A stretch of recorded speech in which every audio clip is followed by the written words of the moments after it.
Hi, ഇന്ന് രാവിലെ തൊട്ട് വൈകിട്ട് ഞങ്ങൾ വെറുതെ ഇരിക്കായിരുന്നു കേട്ടോ. അതുകൊണ്ട് തന്നെ വൈകിട്ടായപ്പോൾ ഒന്ന് പുറത്തേക്ക് ഇറങ്ങാൻ വെച്ച് ഞങ്ങൾ നേരെ പോയ സ്കാൻഡിലേക്കായിരുന്നു. അവർ ന്യൂലി ഇൻട്രൊഡ്യൂസ് ചെയ്ത ഈ കുനാഫയും പിന്നെ ഒരു യൂണിക്കോണും ഒരു ഫെറേറോ ആയിരുന്നു ഞങ്ങൾ കഴിച്ചിട്ടുണ്ടായേ. പിന്നെ മാസത്തിൽ ഒരിക്കലെങ്കിലും മിക്ക ഗേൾസിനെയും പോലെ എനിക്ക് പാനിപ്പൂരി കഴിക്കാനായിട്ട് തോന്നും. അതുകൊണ്ട് ഒരു പാനിപ്പൂരിയിൽ നിർത്താമെന്ന് വെച്ചു. നല്ല ടേസ്റ്റ് ഉണ്ടായിരുന്നു.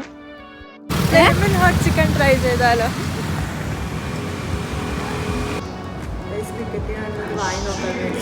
എന്നോട് പറഞ്ഞ വായി നോക്കാൻ വേണ്ടി ഇത് കണ്ടാൽ നിങ്ങൾ വിചാരിക്കും ഐ.പി.എൽ കാണുന്നതാണ്. അല്ല, ഞങ്ങൾ കില്ലിനെ കാണുന്നതാണ്. ഈ എക്സ്പ്രഷനിൽ എൻ്റെ ഉള്ളിൽ നിന്ന് വന്നിരുന്നില്ല. ഞാൻ വെറുതെ കഴിഞ്ഞിട്ടാണ്. എന്നും ഈ ഷോപ്പിൻ്റെ ഫ്രണ്ടിൽ കൂടെ പോയെങ്കിൽ ഇന്നേവരെ അവിടെ റഷായിട്ട് കണ്ടിട്ടില്ല. അതെന്താണെന്ന് ഞങ്ങൾക്ക് ഇന്നാണ് മനസ്സിലായത്. പിന്നെ ആ എരിവൊന്ന് കോംപ്രമൈസ് ചെയ്യാന്ന് വെച്ചിട്ട് ഞങ്ങൾ നേരെ പോയത് കേക്ക് ഹട്ടിലേക്കായിരുന്നു. അവിടെ പോയിട്ടൊരു കാരമൽ ബ്രൗണി പുഡിംഗ് ആയിരുന്നു കഴിച്ചിട്ടുണ്ടായിരുന്നു. നല്ല ടേസ്റ്റ് ഉണ്ടായിരുന്നു. അത് കഴിച്ചപ്പോഴാണ് ഒരു സമാധാനം കിട്ടിയത്. പോകുന്ന പോക്കിൽ പാതിരക്കോഴൊക്കെ കണ്ടിട്ടുണ്ടെങ്കിൽ ഞങ്ങൾ അങ്ങോട്ടൊന്നും നോക്കിയില്ല. പിന്നെ ഇതൊരു സിനിച്ചേച്ചി വ്ലോഗ് പോലെ തോന്നിയിട്ടുണ്ടെങ്കിൽ അത് തികച്ചും സാങ്കല്പികം മാത്രമാണ്. അപ്പോൾ bye, good night, please subscribe.